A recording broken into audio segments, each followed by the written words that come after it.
आज मी तुम्हाला शेंगदाणे शिमला मिरची घालून फोडणीचा भात कसा बनवतात याची रेसिपी दाखवणार आहे।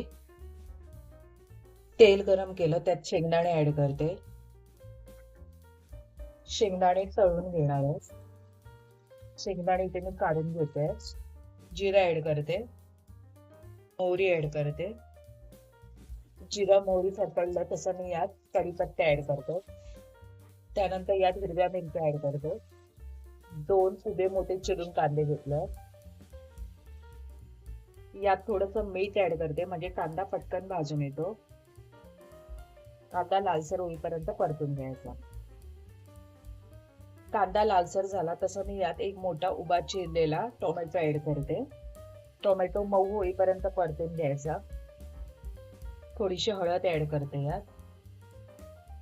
मी 3 शिट्ट्या करून घेतलेला यात भात ऍड करते आणि त्यातच मी शेंगदाणे तळून घेतलेले ते मी टाकलेले। शिमला मिरची ऍड करते, कारण शिमला मिरची मी अगोदर टाकली असता तर ती एकदम मऊ पडते। मग त्याच्यात पुरतं मीठ ऍड करते आणि हे सगळं व्यवस्थित मिक्स करून घेते।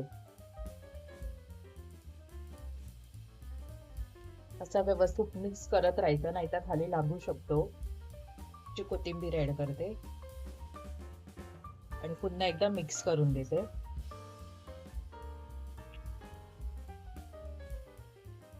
बघू शकता इथे शेंगदाणे घालून बनवलेला फोडणीचा भात इथे बनवून रेडी आहे।